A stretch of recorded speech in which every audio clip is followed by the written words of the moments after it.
Hi guys, it's Meg again. This is my second video. I'm currently on student exchange. I'm from Sydney, Australia, and I'm on a 10-month program here in Madrid, 10 minutes out of central Madrid, and it is the 20th of March 2014, so it is almost 2 months into my program. Okay, so I just wanted to give a little update on how things have been. Um, as I was saying before, not for likes, not for anything like that, just wanted to put it out there for anyone that's coming on exchange to Spain or interested in it and wants just to hear about it. Anyway, so the first month that I came here, I knew next to nothing in Spanish, and 2 weeks before I came, I still didn't know my family. I didn't know where I was going. I knew I was going to Spain, but I had no idea where I was going. And I was lucky enough to be placed in the most beautiful family.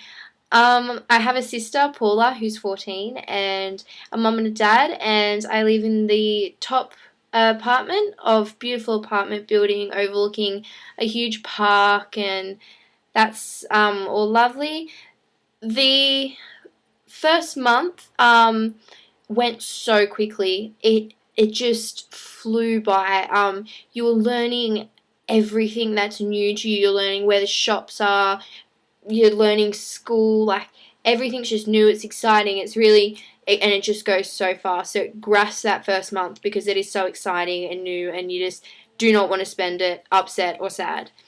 I haven't been homesick yet. Like, there's little things where you're like, oh, when you see like on Facebook or something, that's again, try and stay off Facebook as much as you can. It's very tempting, but when you do see things like people going to music festivals or a huge party and everyone's uploading photos and stuff, and you're like, oh, well, that's kind of like, I wish I was there. But you've just got to think, well, you know what? I'm in Spain, so I think I'm better.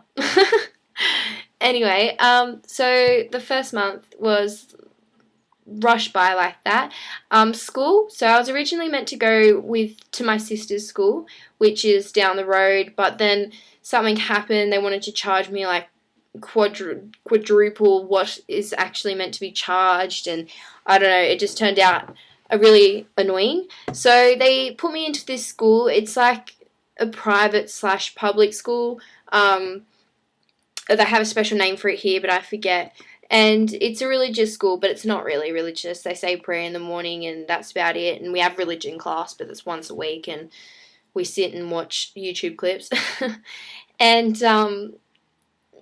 school was very daunting when I first, because I had a lot, because it was such a rapid thing for me to be put into this new school, and I was in it the second week I was here, but because I didn't have my sister, I knew no one. I still didn't know Spanish, and it's a scary thing. Even starting a new school in your own country where you know the language is scary enough as it is. Like, it is scary, but good news: Spanish people are lovely. They are so welcoming and they're so nice, and just go and smile. And honestly, to make friends, you can't just put your head down and not want to communicate and talk with anyone, because you need to put your whole self out there. And a tip, just don't be judgmental and embrace everyone that offers to speak to you and talk to you, because even if they're not your type of person or it's not someone that you would really hang out with in your country, if they are being nice to you and if they are trying to help you and like help you fit in, just go with it. Just make conversation if you can and hang out with them. Even standing next to someone, you feel a lot more comfortable than being by yourself. And in time, you will fit in, find a group that you would hang out with more than other people. But you need to really not be like, yep, yeah, I don't like them. Like, I'm not associating with them. They are not someone that I'd ever associate with in my country. You can't be like that. You have to be accepting and non-judgmental every single one that tries and comes and tries to help you. So school. I have a friend group now. They're lovely. I get along really well with one of the girls who's in my class, and I'm not sure if it's like this for all schools, but my school starts at 8 in the morning. I have 4 periods, and at 10 to 12, we have a half an hour break. Then we come back in, and we have another 2 periods, and then it finishes at 2. Come home, have lunch. It's usually a beautiful lunch that my mum has cooked the night before, or some soups or something like that, but it's so different. Like in Australia, we're used to having a Vegemite sandwich or a peanut butter sandwich at school for lunch, and coming here, I've been telling my mum, I'm like, Mum, I won't come home if you're not prepared to make me a really, really good lunch every day. Helping out, I've done a lot of work with the English classes at my school, because a lot of schools here are bilingual, because it is very important nowadays for Spanish people to know English as well. Like they were saying, even a lot of the time, if you're going for a job when you're older, it's in English to prove that you can speak English. So they're all trying to learn, and I've gone and helped out, and they want to know so much about your country and about you, and I wasn't really prepared for that, and I had to scour up some photos, and I was like, I don't know what I can say and what I can't say, but Australians, it's hard because Australians and Spanish people, although they're very different, they're so much the same in a different way. Like Australians, we are pretty welcoming. We're out there, and so is Spanish, and like they are kind of similar in that way. And I was trying to explain that to them, but they just didn't get it. They're like, no, everything's different. And if you're from a different country, everything is different. And I was like, it's kind of the same, but in a different way. But so yeah, I've been helping out heaps with the English. Standing up in front of like equal to year 12, so bachillerato segundo they call it here, and I've been getting asked questions and standing there and them all looking at me and being like, and then when I'm walking, I'll go, that's the Australian girl, yeah, that one, yeah, that's the Australian girl. It's like, oh, hello. They all know me as the Australian girl. That's lovely. They don't remember my name, Meg, or as Spanish say it, Meg. They can't pronounce Meg. I'd never knew it was that difficult of a name until I came here, and then Meg. It's like, thanks guys. That's my name. So school is good now. I still don't understand a lot of Spanish when the teachers are speaking really fast, and it's so hard, and it can get so boring because if you don't understand it, you're just sitting there and you're just like oh he said but somewhere. Like you just need to take a breath and be like, all right, try and just little things and just try and piece stuff together. If not, do some grammar or something in your book, but you cannot give up on Spanish when you're in class. You learn so much by listening. You've got to listen, and you learn a lot of pronunciation through listening. I found that I know a lot of words, but as far as pronunciation, when I speak, I am terrible. I can't pronounce Spanish words very well at all. But listening has gotten me a little bit better than it already is. Okay. My family, they're beautiful. As I was saying before, I've got a sister, whatever, and they do a lot of stuff with extended families. Family is very important here. It is in Australia too, but it's like here you go out on weekends for at least one lunch or dinner with your extended family. I'm not sure if that's with all families, but I found that it's with mine, and a lot of my friends at school go out with their extended family too.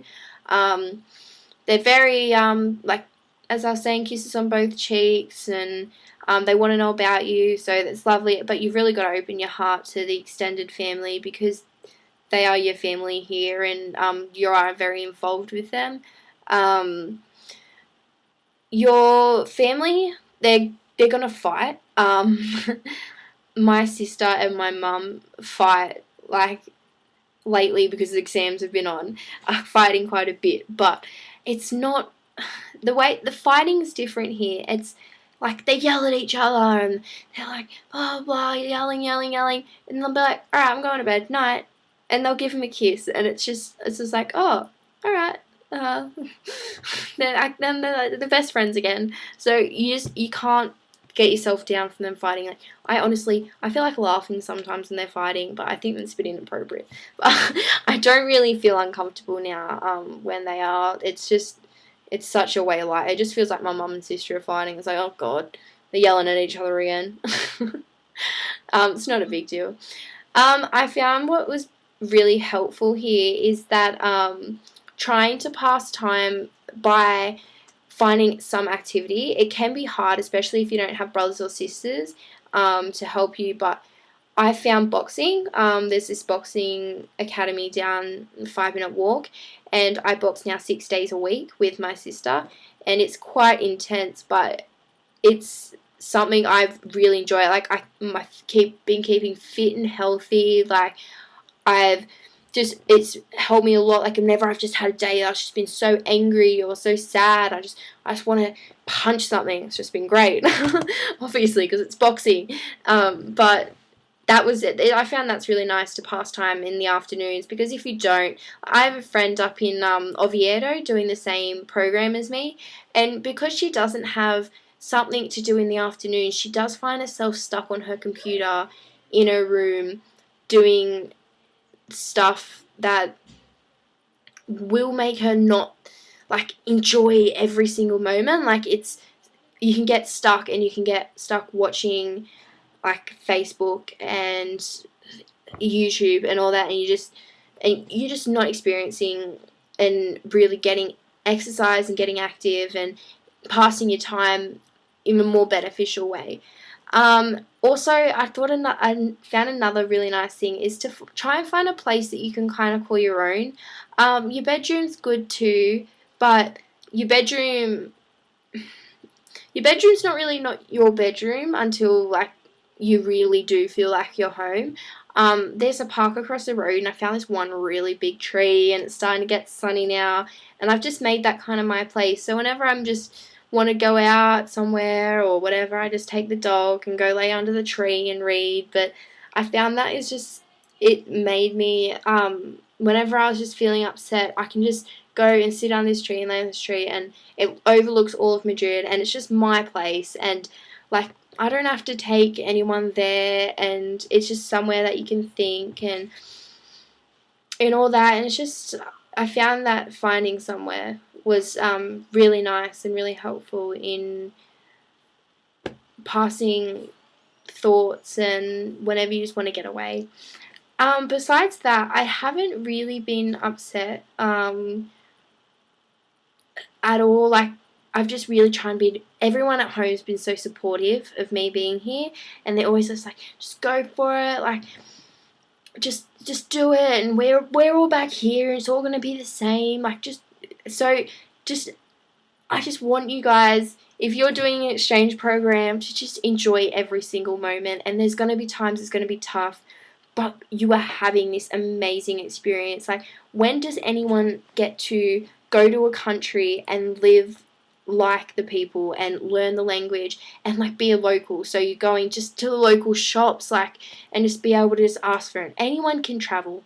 Anyone can travel for a week or two to another country, and yeah, that's gorgeous, but not everyone can go and, like, have a big Spanish extended family while also having another huge family that love you at home, and it's just such an amazing experience. And that's all I have to say, because it's like 14 minutes in and I didn't realise. But I'll do one in another few months. As you can tell, I can blabber on a bit, so I'm going to leave it there. And yeah, so I hope that you are deciding or on your way to becoming an exchange student and having such an experience like I am.